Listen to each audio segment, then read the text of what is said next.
আসসালামু আলাইকুম। প্রিয় দর্শক, অন্য মঞ্চের আলাপ চাইতায় আপনাদের সকলকে আমন্ত্রণ জানাচ্ছি। আসসালামু আলাইকুম। একটা চিঠি, সেই চিঠির পরই নড়ে চড়ে বসলো যেন ঢাকা। সেনাপ্রধান জেনারেল ওয়াকারুজ্জামান যুক্তরাষ্ট্র। প্রশ্ন হচ্ছে, এটা কি শুধুই রুটিন সফর, নাকি এর পেছনে আছে বড় কোনো চাপ, বড় কোনো ডিল? বাংলাদেশের সেনাপ্রধান অস্ত্র কিনে ট্রাম্পকে খুশি করতে চান তারেক। এটি একটি শিরোনাম, একটি বাংলা গণমাধ্যমের শিরোনাম সংবাদের। আবার একটি ইংরেজি পত্রিকায়ও দেখলাম ঠিক একই বিষয়ে একটি রিপোর্ট।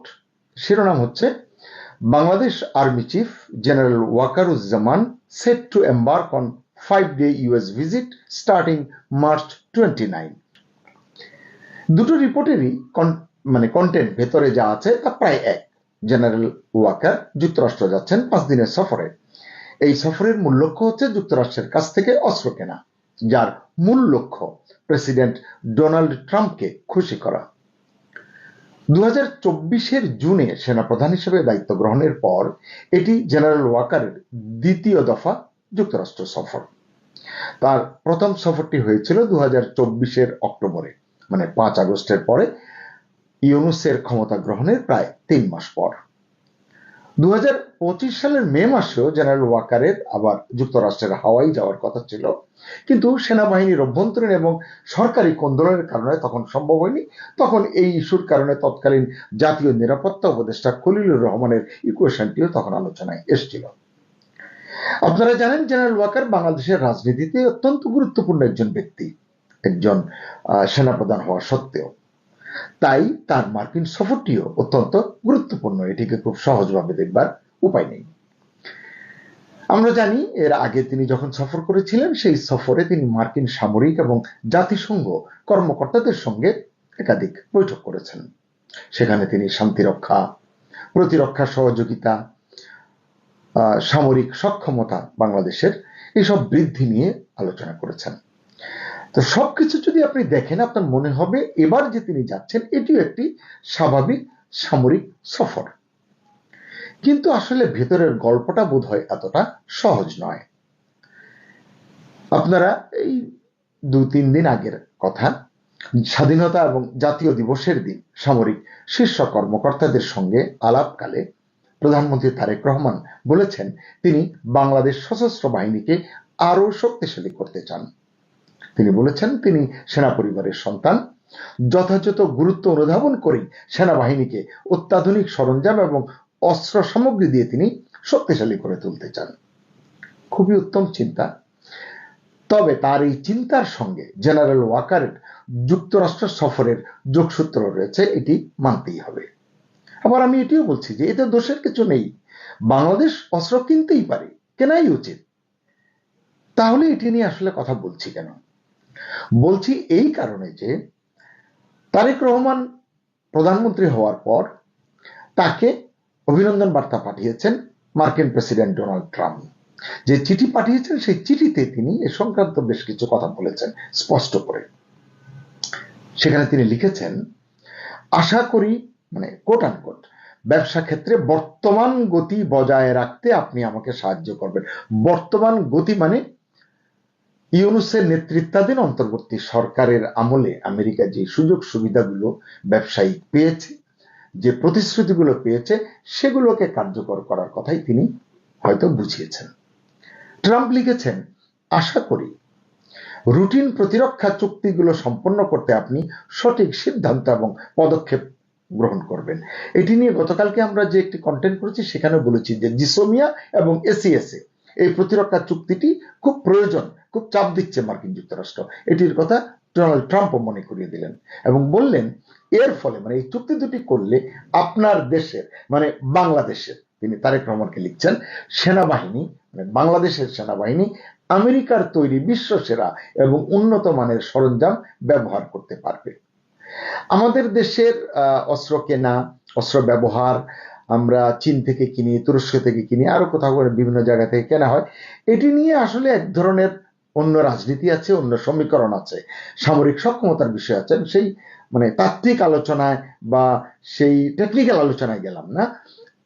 এখন তিনি বলছেন যুক্তরাষ্ট্রের এটি কিনলে, অস্ত্র কিনলে, সামরিক সরঞ্জাম কিনলে বাংলাদেশের এই লাভ হবে বাংলাদেশ সেনাবাহিনীর। মার্কিন প্রেসিডেন্ট ওই চিঠিতে স্পষ্ট করে বলেছেন তিনি খুশি হবেন বাংলাদেশের নতুন সরকার আমেরিকার অস্ত্র কিনলে। প্রশ্ন হলো, এই বার্তার পরে কি নড়েচড়ে বসলো ঢাকা, নাকি পূর্বের সমঝোতা অনুযায়ী চলছে সব? পূর্বের সমঝোতা মানে আমি বলবো 18 মাসের কথা, ইউনূসের নেতৃত্বাধীন অন্তর্বর্তী সরকারের আমলে যে পরিকল্পনা, যে ছক নিয়ে তারা গিয়েছিল সেই অনুযায়ী সবকিছু চলছে কিনা এটি আসলে ভেবে দেখা দরকার। অনেক বিশ্লেষক মনে করছেন বাংলাদেশ এখন এমন এক অবস্থানে যেখানে আঞ্চলিক ভূ রাজনীতি এবং আন্তর্জাতিক প্ল্যাটফর্মে ভারসাম্য রক্ষা করাই আসলে বাংলাদেশের জন্য সবচেয়ে বড় চ্যালেঞ্জ। কেন? কারণ একদিকে যুক্তরাষ্ট্র, অন্যদিকে আঞ্চলিক শক্তিগুলো, চীন আছে, ভারত আছে, পাকিস্তান আছে, এমনকি তুরস্ক, রাশিয়া, এসব নামও বিবেচনায় আসতে পারে। এই অবস্থায় যখন নবীন সরকারটি মানে তারেক রহমানের সরকারটি খুব বেশি দিন তো হয়নি, এখনো তারা ঠিকমতো গুছিয়ে উঠতে পারেনি এমনটি মনে করছেন বিশ্লেষকরা। এই সরকার এখনো অভ্যন্তরীণ এবং বৈশ্বিক নানান চ্যালেঞ্জের মুখে রয়েছে, মধ্যপ্রাচ্য পরিস্থিতি যেটাকে আরো ঘনীভূত করেছে। এমন সময় যুক্তরাষ্ট্রের সঙ্গে যুক্তরাষ্ট্রের চাওয়া অনুযায়ী অস্ত্র চুক্তি শুধু সামরিক সিদ্ধান্ত নয়, এটি হয়ে উঠতে পারে একটি গুরুত্বপূর্ণ এবং এটিকে বলা হয় সেন্সিটিভ রাজনৈতিক বার্তা, যার প্রভাব বাংলাদেশকে মোকাবিলা করেই সামনের দিনগুলোতে পথে এগোতে হবে। তাই প্রশ্নটা হচ্ছে এরকম যে কেন এই সময় জেনারেল ওয়াকারের যুক্তরাষ্ট্র সফর? ওই যে আগে বললাম এই সফরের পেছনে অন্তর্বর্তী সরকারের ছক কাজ করছে কিনা, তাদের প্রতিশ্রুতি মেনে চলতে হচ্ছে কিনা, এবং সেই সরকারের, ইউনূস সরকারের প্রভাব এখনো সক্রিয় আছে কিনা, এই প্রশ্নগুলো কিন্তু আসছে। গত প্রায় 2 বছরে 18 মাসের কিছু বেশি সময় আমরা এমন কথা অনেকবার শুনেছি। মাইক্রো ক্রেডিট গাই ইউনূস গত 18 মাস ব্যাপী মার্কিন ডিপ স্টেটের নানান পরিকল্পনাই একের পর এক বাস্তবায়ন করেছেন। আমি বিস্তারিত গেলাম না, আপনারা জানেন সেন্ট মার্টিন নিয়ে আলোচনা, আপনারা জানেন চট্টগ্রাম বন্দরের কন্টেইনার টার্মিনাল নিয়ে যে আলোচনা, এবং মানবিক করিডোরের নামে যে করিডোর দেওয়ার কথা, এইসব সার্বিক বিষয় নিয়ে মার্কিন যুক্তরাষ্ট্রের সঙ্গে এক ধরনের সলা পরামর্শ এবং তাদের সুবিধা মতো বাংলাদেশ কাজ করছে। বাংলাদেশের স্টেক হোল্ডারদের সঙ্গে কোনো আলোচনা না করে অন্তর্বর্তী সরকার এই কাজগুলো করেছেন, এই কারণে আসলে কথাগুলো উঠছে, তারা এই পরিকল্পনাগুলো বাস্তবায়ন করেছেন। এবং অনেকেই বলছেন যে এখনো যার জের টানতে হচ্ছে বর্তমান সরকারকে, সেটা ইচ্ছায় হোক বা অনিচ্ছায় হোক। আবার এমন কথাও শোনা যাচ্ছে যে প্রধানমন্ত্রী তারেক রহমানের ক্ষমতায় আসীন হওয়া নিয়েও আসলে কথা আছে। কেউ বলছেন তারেক রহমানের ক্ষমতায় আসীন হওয়ার পেছনে আমেরিকার সক্রিয় ভূমিকা ছিল, আরো নানান দেশের কথা শোনা যায়, কিন্তু আমেরিকার কথাটি খুব জোরে সোরে উচ্চারিত হয়, এবং সেটা যে পুরোপুরি তাদের আমেরিকার স্বার্থের সঙ্গে জড়িত তা নিয়ে কোনো সন্দেহ নেই বা থাকবার অবকাশ নেই। অর্থাৎ যদি আপনারা একটু দেখেন যে শেখ হাসিনা সরকারের পতন 2024-এ, এরপর ইউনূসের উত্থান, এবং 2026-এ ইউনূসের বিদায়, তারেক রহমানের ক্ষমতাসীন হওয়া, সবকিছুই আসলে একটা সুনিপুণ মার্কিন চাল হিসেবেই মনে করছেন অনেকে। এখানে আবার অনেকে এমনটাও বলছেন যে ইউনূস আসলে আমেরিকাকে চিনতে ভুল করেছিলেন বা ভুল করেছেন। কেন করেছেন? কারণ আমেরিকা ততক্ষণ পর্যন্ত একটি দেশের মাথা বা মাথাদের সঙ্গে সম্পর্ক রাখে যতক্ষণ বা যতদিন না তাদের স্বার্থ পূরণ হচ্ছে। যখনই স্বার্থ শেষ, আমেরিকা তাদের বা তাকে ছুড়ে ফেলতেও দেরি করে না। ইউনূসের অন্তর্বর্তী সরকারের ক্ষেত্রেও নাকি এমনটাই হয়েছে। নানান সমীকরণ এখানে কাজ করেছে, এই আলোচনায় গিয়ে আমি ভিডিওর কলেবর বাড়াতে চাই না। ইউনূসের সরকারের সঙ্গে মার্কিন ডিপ স্টেটের বোঝাপড়ার যে একটা বিষয়টি নিয়ে অনেক কথা হয়েছে, কেউ স্বীকার করেনি, কিন্তু হাটে হাড়ি ভেঙে দিলেন সম্প্রতি সাবেক উপদেষ্টা আসিফ মাহমুদ সজীব ভুঁইয়া। অনেক কথা তিনি বলেছেন। আসিফ বলেছেন যে অন্তর্বর্তী সরকারের গুরুত্বপূর্ণ দায়িত্বে থাকা এক ব্যক্তি, আপনারা বুঝতে পারছেন, জাতীয় নিরাপত্তা উপদেষ্টা খলিলুর রহমান, যিনি পরে বিএনপি সরকারের মন্ত্রী হয়েছেন, পররাষ্ট্রমন্ত্রী। আসিফের অভিযোগ, রাজনৈতিক সুবিধা অর্জনের বিনিময়ে ওই ব্যক্তিকে পুরস্কৃত করা হয়েছে। মানে অন্তর্বর্তী সরকারের জাতীয় নিরাপত্তা উপদেষ্টাকে এই সরকারের গণতান্ত্রিকভাবে নির্বাচিত একটি সরকারের পররাষ্ট্রমন্ত্রী করা হয়েছে। মানে তিনি বলছেন যে এখানেও হয়তো আছে ডিপ স্টেটের খেলা, হয়তো কি আছেই, এটি ধারণা করা হয়। আমেরিকার সঙ্গে ইউনূস সরকারের বাণিজ্য চুক্তির কথা নিশ্চয়ই আপনাদের মনে আছে, নিশ্চয়ই ভুলে যাননি। ইউনূস সরকার বলেছিল চুক্তির শর্ত প্রকাশ করা যাবে না, এনডিএ, নন ডিসক্লোজার এগ্রিমেন্ট। অথচ দেখা গেল কিছুদিন আগে আমেরিকাই সব শর্ত ফাঁস করে দিয়েছে। এক্ষেত্রে দেখা যাচ্ছে খলিলুর রহমান আরো এক কাঠি সরস। তিনি তো বিএনপি এবং জামাতও যে এই খেলায় বা এই চুক্তিতে বা ষড়যন্ত্রে সামিল সেটা জনগণের সামনে খোলাসা করে দিয়েছেন। আপনাদের নিশ্চয়ই এটাও মনে আছে যে ইউনূস প্রধান উপদেষ্টা হিসেবে দায়িত্ব পালনকালে বিভিন্ন সময়ে যুদ্ধাবস্থার ভয় দেখিয়েছেন, প্রস্তুতি নিতে বলেছেন, এই জন্য অস্ত্র এবং সামরিক সরঞ্জাম ক্রয়ের গুরুত্ব দিয়েছেন, প্রেক্ষাপট তৈরি করেছেন। বাংলাদেশে তুরস্কের সহায়তায় একাধিক অস্ত্র তৈরির কারখানা তৈরির উদ্যোগ নিয়েছিলেন। এইগুলোতে কোনো দ্বিমত নেই, বাংলাদেশের সামরিক সক্ষমতা বৃদ্ধি হোক, বাংলাদেশের নাগরিক হিসেবে এটি আমরাও চাই। আমার বক্তব্য হচ্ছে যে এখানে আমার প্রায়োরিটি কি, অগ্রাধিকার কি, সেটি আসলে গুরুত্বপূর্ণ। একই সময়ে ভারতের বিরুদ্ধে বাংলাদেশকে আমরা দেখেছি রীতিমতো উস্কানি দিয়েছে পাকিস্তান, প্রকাশ্যে অপ্রকাশ্যে। প্রকাশ্যে যেমন একটি এসছে, প্রকাশ্যে যুদ্ধের হুমকি দিয়েছেন পাকিস্তান মুসলিম লীগের যুব শাখার সভাপতি কামরান সাইদ উসমানী। এক ভিডিও বার্তায় উসমানী বলেছিলেন, ভারত যদি বাংলাদেশে আক্রমণ করে, যদি কেউ বাংলাদেশের স্বাধীনতার দিকে কোনো জোর দেয়, মানে অন্য কেউ, তাহলে পাকিস্তানের জনগণ, পাক সেনা এবং আমাদের মিসাইল, মানে পাকিস্তানের মিসাইল বসে থাকবে না। অনেক বড় হুমকি কিন্তু। তবে ইউনূস আমলে ঢাকার সঙ্গে দিল্লির সম্পর্কের যে রসায়ন ছিল, খুব খারাপ ছিল, শীতল ছিল, সেটা কিন্তু এখন বদলে গিয়েছে, আপনারা নিশ্চয়ই বুঝতে পারছেন। এখন বলা যায় বাংলাদেশ ভারতের মিত্র দেশ, মানে বিএনপি নেতৃত্বাধীন সরকার ভারতের সঙ্গে সম্পর্ক স্বাভাবিক করবার উদ্যোগ নিয়েছে। দুই দেশে আসলে এই লক্ষ্যে কাজ করছে। কারণ এখানে আরো নানান প্রেক্ষাপট আছে। চীন এবং পাকিস্তানের চাপ প্রতিহত করতে তারেক রহমানকে পুরোপুরি না হলেও অনেকাংশেই নির্ভর করতে হচ্ছে ভারতের উপর, কারণ এই অঞ্চলে ভারত ইতিমধ্যেই নিজের শক্তিমত্তা প্রতিষ্ঠিত করতে সক্ষম হয়েছে। এই প্রেক্ষাপটে প্রশ্ন কিন্তু একটাই, বাংলাদেশ কি নিজের কৌশল অনুযায়ী এগোচ্ছে? তারেক রহমান কি নিজের বিচার বুদ্ধি দিয়ে এগোতে পারছেন, নাকি বড় শক্তির চাপে তাকে সিদ্ধান্ত নিতে হচ্ছে? এই যে সেনা প্রধানের যুক্তরাষ্ট্র সফর, এটি কি স্রেফ একটি সফর, নাকি এর পেছনে সত্যিই আছে বড় কোনো খেলা? সেই উত্তরই এখন খুঁজছে পুরো দেশ, অর্থাৎ দেশের মানুষ। আসসালামু আলাইকুম। আপনারা সাদা চোখে হয়তো দেখছেন যে মাসুদউদ্দিন আহমেদ, সাবেক সেনা কর্মকর্তা, 9 ডিভিশনের জিওসি, 111-এর বাঘ নেকড়ে যাই বলেন, সে অথবা ডিজিএফ এর সাবেক প্রধান, তারা গ্রেফতারের মধ্যে দিয়ে হয়তো 111-এ তারেক রহমানের উপরে যে অত্যাচার হয়েছে, জিয়া পরিবারের উপর যে অত্যাচার হয়েছে, তার পাশাপাশি 111 সরকারের দুর্নীতি, অনিয়ম, অন্যান্য যেই তাদের অসামঞ্জস্যতা, সেগুলো নিয়ে তারেক রহমান হয়তো বিচারের আয়োজন করছেন বা বিচারের চেষ্টা করছেন। কিন্তু এর পাশাপাশি কি একটি সিগন্যাল পরিষ্কার না? সেটা হচ্ছে যে ডক্টর ইউনূস সরকার, এই ইউনূস সরকারের যারা অপরাধী, তারা ভবিষ্যতে না, শুধু এখনই কি বিএনপি সরকারে কোনো একটা পদক্ষেপের মুখোমুখি পড়তে পারে? এই আলাপ কিন্তু খুব আছে। শুরু হয়েছে 111-এর কুশীলবদের ধরার মাধ্যমে। 111 কুশীলবদের কাছ থেকে আরো তথ্য বের করার চেষ্টা করা হচ্ছে, তাদের দুর্নীতি, তাদের লুটপাট, সেগুলো বের করার চেষ্টা করেছে। মাঝে খবর ছড়িয়েছিল, কালবেলা নিউজও করেছিল, যে সেই মোস্তফা সরোয়ার ফারুকী, সিনেমার লোক, তার স্ত্রীও সিনেমার জনপ্রিয় নায়িকা, তার বিদেশ যাত্রায় নিষেধাজ্ঞা ঘটেছে। যা রটে তার কিছু না কিছু ঘটে।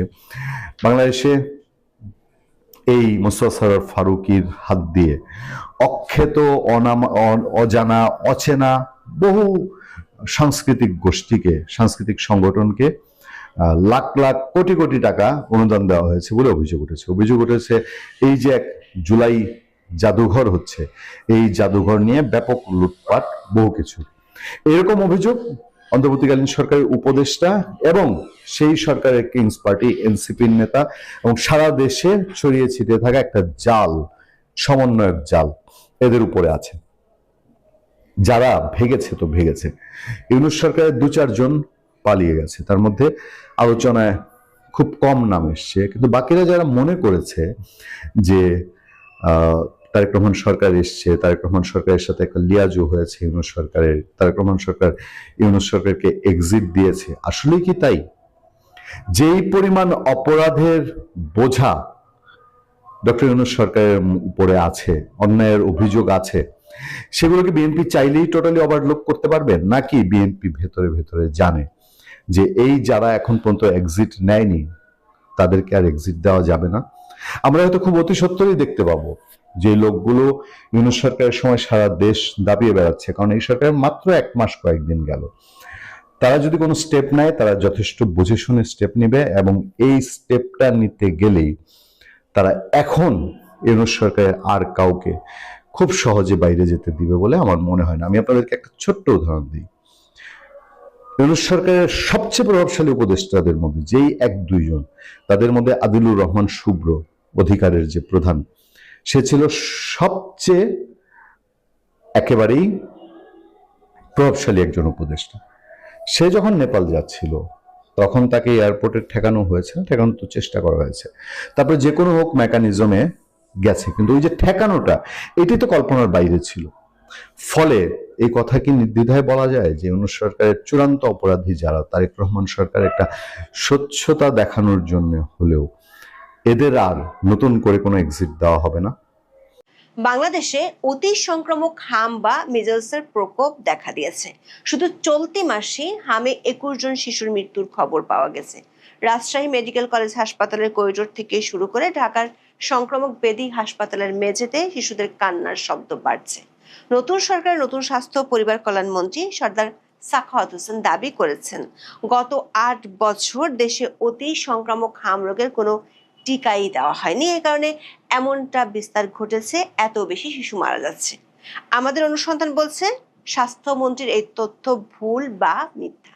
হু, ইউনিসেফ ও গাভির মতো আন্তর্জাতিক সংস্থা যারা বাংলাদেশের টিকাদান কর্মসূচির পিছনে বছরের পর বছর ধরে কাজ করছে, তাদের দেওয়া তথ্য বলছে স্বাস্থ্যমন্ত্রী একজনের দোষ অন্যজনের উপর চাপাচ্ছেন। ভাসুরের নাম মুখে নিতে না পেরেই হয়তো তিনি উদর পিনটি বুদোর ঘাড়ে চাপাচ্ছেন। প্রশ্ন হলো, আন্তর্জাতিক সংস্থাগুলোর তথ্য অনুযায়ী 2023-24 সালে যে রাজশাহী বিভাগে 99% শিশুকে হামের টিকা দেওয়া হয়েছিল, সেই রাজশাহীতে 2 বছর পর হামের কারণে সবচেয়ে বেশি শিশু মারা যাচ্ছে কেন? অনুসন্ধানে পাওয়া তথ্য বলছে মোহাম্মদ ইউনূস আর স্বাস্থ্য উপদেষ্টা নূরজাহান বেগম নিজেদের স্বাস্থ্য নিয়ে যত বেশি চিন্তিত ছিলেন, দেশের শিশু স্বাস্থ্য নিয়ে ততটাই উদাসীন ছিলেন। মোহাম্মদ ইউনূস ক্ষমতায় এসে কোনো ধরনের বিকল্প ব্যবস্থা না নিয়ে বন্ধ করে দিয়েছিল আওয়ামী লীগ আমলের 5ম সেক্টর প্রোগ্রাম। হঠাৎ করে সকল একটি কর্মসূচি বন্ধ হয় 2025 সাল জুড়ে ইমিউনাইজেশন প্রোগ্রামের জন্য নিয়মিত ভ্যাকসিন ক্রয় প্রক্রিয়া বা প্রক্রিয়ামেন্ট পুরোপুরি বন্ধ হয়ে যায়। আর তাই 2025 সালেই সারা বছর ধরে দেশে ছিল টিকার হাহাকার। কি ভয়ঙ্কর পরিস্থিতি হতে পারে সে আশঙ্কার কথা আন্তর্জাতিক সংস্থাগুলো আর বিশেষজ্ঞরা চিঠি দিয়ে জানিয়েছিল। কিন্তু ইউনূস সরকার হামের টিকা কেনার চেয়ে রোড শো আর ড্রোন শোর জন্য খরচে বেশি মগ্ন ছিল। প্রতিদিন শত শত শিশু এখন হাম নিয়ে দেশের অনেক হাসপাতালে ভর্তি হচ্ছে।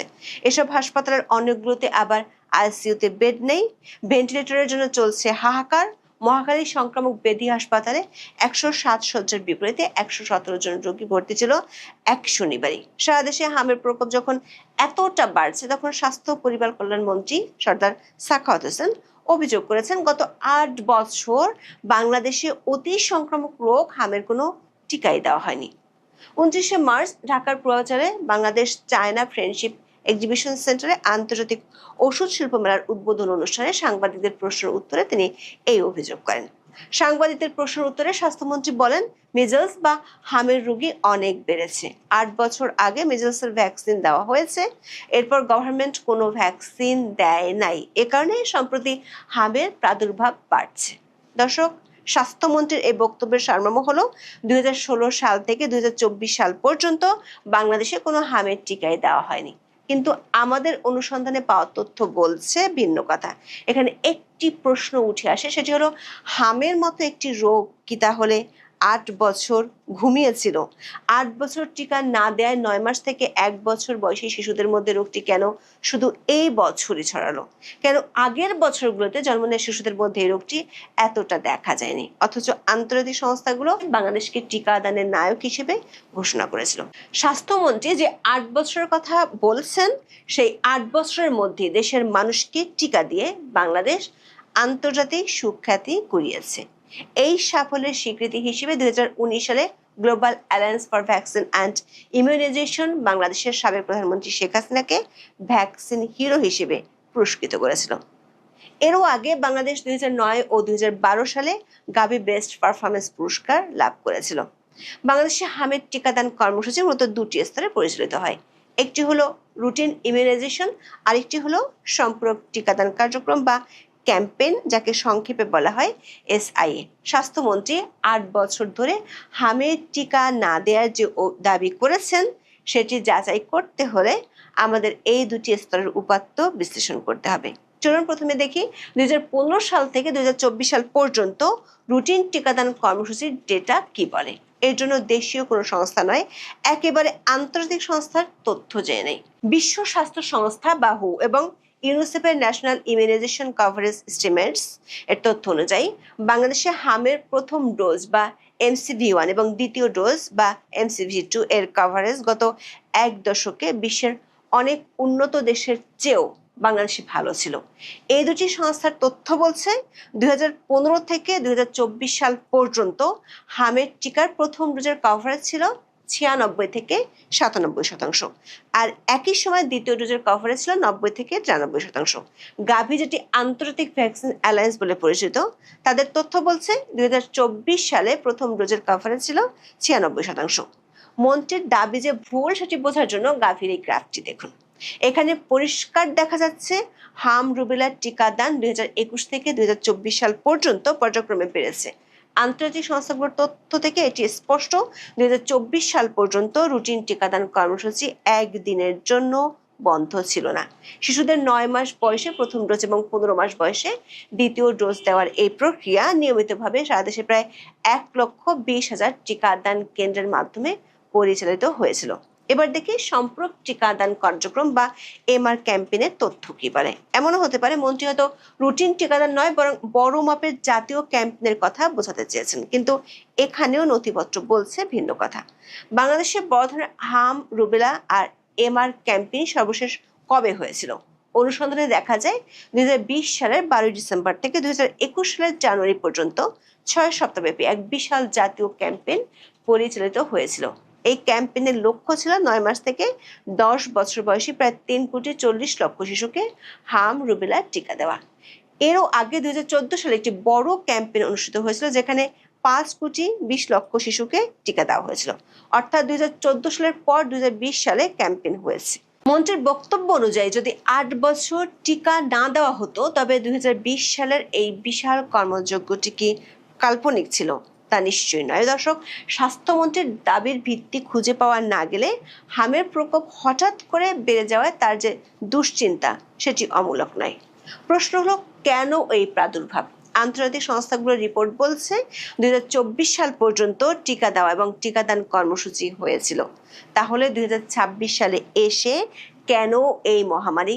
এখানে মন্ত্রী যেটি আড়াল করতে চেয়েছেন, সেটি হলো বিগত অন্তর্বর্তী সরকারের এক চরম নির্বুদ্ধিতা।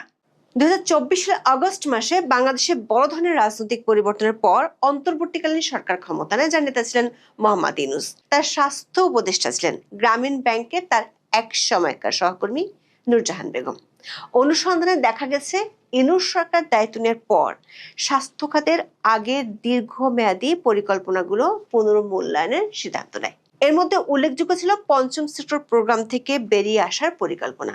হঠাৎ করে বিকল্প কোনো ব্যবস্থা না নিয়ে এই নীতিগত পরিবর্তনের ফলে 2025 সাল জুড়ে ইমিউনাইজেশন প্রোগ্রামের জন্য নিয়মিত ভ্যাকসিন ক্রয় প্রক্রিয়া বা প্রকিউরমেন্ট পুরোপুরি বন্ধ হয়ে যায়। স্বাস্থ্য অধিদপ্তর বা জিজিএইচ এর ইপিআই শাখার একজন ঊর্ধ্বতন কর্মকর্তা নাম প্রকাশ না করার শর্তে জানিয়েছেন 2025 সালের প্রথম ভাগ থেকে হাম রুবেলা ভ্যাকসিনের মজুদ কমতে শুরু করেছিল। বছরের মাঝামাঝি সময় এসে কেন্দ্রীয় ঔষধাগারে ভ্যাকসিনের মজুদ প্রায় শূন্যে নেমে আসে। দর্শক, আন্তর্জাতিক সংস্থাগুলোর ডেটা বিশ্লেষণ করলে সহজেই বোঝা যায় টিকা নিয়ে সংকটটা আসলে শুরু হয়েছিল 2024 সালের শেষার্ধে এবং 2025 সাল জুড়ে। 2025 সালে টিকার সরবরাহ চেইন প্রায় 10 মাস ধরে অচল ছিল। টিকাদান কর্মসূচির প্রকৃত অবস্থা বুঝতে কেবল কভারেজ রিপোর্টই যথেষ্ট নয়, আমাদের দেখতে হবে ভ্যালিড ডোজ এবং ড্রপ আউট রেট। 2023 সালের routine EPI coverage evaluation survey বা সিইএস অনুযায়ী বাংলাদেশের সামগ্রিক চিত্র ছিল অত্যন্ত আশাব্যঞ্জক। দর্শক, এই টেবিলটি খেয়াল করে দেখুন, এখানে দেখা যাচ্ছে রাজশাহী সিটি কর্পোরেশন 2023 সাল পর্যন্ত শ্রেষ্ঠ পারফর্মার ছিল। ইমিউনাইজেশন ইকুইটি ইন বাংলাদেশের তথ্য অনুযায়ী এই সাফল্যের হার ছিল 99.8%। কিন্তু 2026 সালে এসে এই রাজশাহীতে সবচেয়ে বেশি শিশুর মৃত্যু হচ্ছে হামের কারণে। দৈনিক প্রথম আলোর খবরে বলা হয়েছে, বিশ্ব স্বাস্থ্য সংস্থার সহায়তায় গত 18 মার্চ রাজশাহী বিভাগের 153 জন সন্দেহজনক রোগীর নমুনা পরীক্ষা করা হয়। পরীক্ষায় 44 জন রোগী শনাক্ত হয়। রাজশাহী ও চাঁপাইনবাবগঞ্জ হাসপাতালে 140 জন রোগী ভর্তি হয়েছিল। এবছর রাজশাহী মেডিকেলে 12 জন এবং চাঁপাইনবাবগঞ্জে 3 জন শিশুর মৃত্যু হয়েছে। 2024 সালে যে বিভাগটি হামের কারণে শিশু মরেনি একটিও, সেই বিভাগে কেন 2 বছরে এসে একসাথে এত শিশু মৃত্যুর ঘটনা ঘটছে? এর কারণ হলো গত 2 বছরে সরবরাহ চেইন ভেঙে পড়ায় রাজশাহীর মতো উচ্চ কভারেজ এলাকাগুলো সবচেয়ে বেশি ঝুঁকিতে পড়েছে, কারণ সেখানে বিপুল সংখ্যক শিশু একযোগে টিকা থেকে বঞ্চিত হয়েছে। অথচ মন্ত্রী বলেছেন গত 8 বছর টিকাই দেওয়া হয়নি। তাহলে 2023 সালে রাজশাহীতে এত হাম মুক্ত জেলা ছিল কিভাবে? দর্শক, ইউনূস সরকার যে হামের টিকাদান নিয়ে নয়-ছয় করছিল, তার জন্য ইউনিসেফ সতর্ক করেছিল। সংস্থাটি গত বছর 28 এপ্রিল প্রেস রিলিজ দিয়ে জানিয়েছিল দেশের 5 লাখ শিশুকে টিকা দেওয়া হয়নি। ইউনূস সরকারের ভুল সিদ্ধান্তের কারণে মারাত্মক টিকার সংকট 2025 সালে যে ছড়িয়ে পড়েছিল তার প্রমাণ পাওয়া যায় গণমাধ্যমগুলোর তখনকার খবরে। গত বছরের 12 সেপ্টেম্বর বিবিসি বাংলার খবরের শিরোনাম ছিল, বাংলাদেশে টিকার ঘাটতি, বিভিন্ন জেলায় শিশুদের টিকাদান কর্মসূচি বিঘ্নিত। তারও আগে 10 জানুয়ারিতে দৈনিক সমকালের শিরোনাম ছিল, টিকার সংকটে উদ্বিগ্ন অভিভাবক। একই বছরের 9 মার্চ গণমাধ্যমের হেডলাইন হয়, 30 জেলায় শিশুর টিকা সংকট। 2024 সালের 10 ডিসেম্বর বণিক বার্তার শিরোনাম ছিল, কুষ্টিয়ায় শিশুদের টিকা সংকট চরমে। এমনকি শিশুদের টিকা কার্ড ছাপাতেও ইউনূস সরকারের অনাগ্রহ ছিল। শুধু তাই নয়, ইউনূস সরকারের স্বাস্থ্য উপদেষ্টা নূরজাহান বেগম টিকাদান কর্মসূচির মাঠ পর্যায়ের কর্মীদেরও ছাঁটাই করা শুরু করেন। বাংলাদেশের টিকাদান কর্মসূচির সাফল্যের মূল কারিগর ছিলেন মাঠ পর্যায়ের স্বাস্থ্যকর্মীরা। কিন্তু অনুসন্ধানে দেখা গেছে ইপিআই এর মাঠ পর্যায়ের বর্তমানে প্রায় 30 থেকে 35% পদ শূন্য রয়েছে। তার মানে হলো ইউনূস সরকার আমলে ড্রপ আউটের হার বেড়েছিল ব্যাপকভাবে। এর মধ্যে নতুন আরেকটি জটিলতা দেখা দিয়েছে, যেটি নিয়ে বিশেষজ্ঞরা বিগত অন্তর্বর্তী সরকারকে সতর্ক করলেও তখনকার স্বাস্থ্য উপদেষ্টা নিজের স্বাস্থ্য নিয়ে বেশি সচেতন ছিলেন। 2026 সালের প্রাদুর্ভাবের সবচেয়ে উদ্বেগের দিক হলো, অনেক শিশু 9 মাস পূর্ণ হওয়ার আগেই হামে আক্রান্ত হচ্ছে। চিকিৎসা বিজ্ঞানের প্রথাগত ধারণা অনুযায়ী 9 মাস পর্যন্ত শিশুর শরীরে মায়ের কাছ থেকে আসা রোগ প্রতিরোধ ক্ষমতা বা অ্যান্টিবডি থাকে, যার ফলে এর আগে সাধারণত হামের টিকা দেওয়া হয় না। কিন্তু চিকিৎসকরা বর্তমানে 6 বা 7 মাস বয়সী শিশুদের মধ্যে মারাত্মক হামের সংক্রমণ দেখছেন।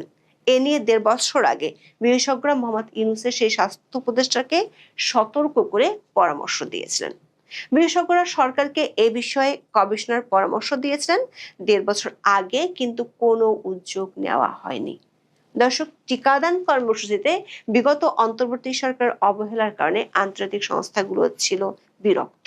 বাংলাদেশের টিকাদান কর্মসূচির সাফল্যের পেছনে বড় অবদান রয়েছে গাভি, যাকে বলা হয় দ্য ভ্যাকসিন অ্যালায়েন্স। 2001 সাল থেকে গাভি বাংলাদেশে $2.2 বিলিয়ন বেশি বিনিয়োগ করেছে। তবে বাংলাদেশ এখন গাভি সহায়তা থেকে বেরিয়ে আসার পথে রয়েছে। 2020 সালে বাংলাদেশ তার মোট ভ্যাকসিন খরচের 39% বহন করত, যা 2022 সালে আরো বেড়েছে। কিন্তু তখন টিকাদান কর্মসূচি বন্ধ হয়নি। 2030 সালের মধ্যে বাংলাদেশ সম্পূর্ণ নিজস্ব অর্থায়নে ভ্যাকসিন কেনার কথা। এই ট্রানজিশন পিরিয়ডে গাভীর অনুদানের টিকার পরিমাণ কমছে এবং বাংলাদেশের নিজস্ব বাজেট বরাদ্দের পরিমাণ বাড়ছে। কিন্তু 2024 সালের পরবর্তী রাজনৈতিক অস্থিতিশীলতায় এই বাজেট বরাদ্দ এবং সরাসরি ক্রয় পদ্ধতি নিয়ে আমলাতান্ত্রিক জটিলতা তৈরি হয়। আর তাতে 2025 সালে গাভী নিজেকে গুটিয়ে নেয়। স্বাস্থ্যমন্ত্রী এখন যে 604 কোটি টাকা বরাদ্দের কথা বলছেন তা মূলত 2025 সালের বকেয়া চাহিদা মেটানোর একটি জরুরি পদক্ষেপ। বিশ্লেষকরা মনে করেন বাংলাদেশের হামের এখন যে প্রাদুর্ভাব সেটি কোনো দৈব ঘটনা নয়, বরং এটি হলো ইউনূস সরকারের অনেক অবদানের মধ্যে একটি বড় অবদান, যাকে আপনি বলতে পারেন ম্যান মেড ডিজাস্টার বা মানব সৃষ্ট বিপর্যয়। স্বাস্থ্যমন্ত্রী গত 8 বছর টিকা দেওয়া হয়নি বলে যে দাবি করেছেন তা কেবল ভুলই নয়, বরং এটি একটি ভয়ানক অপতথ্য। প্রকৃত বাস্তবতা হলো বিগত 15 বছরে গড়ে ওঠা একটি শক্তিশালী টিকাদান কাঠামো গত 18 মাসে সঠিক তদারকি, সময়মতো বাজেট বরাদ্দ এবং প্রশাসনিক ধারাবাহিকতা বজায় রাখতে না পারার কারণে ভেঙে পড়েছে। 2025 সালের সরবরাহ সংকটই 2026 সালের এই শিশুদের মৃত্যুর জন্য দায়ী। এখন এই পর্যন্ত। সবাই ভালো থাকুন, সুস্থ থাকুন, নিরাপদে থাকুন।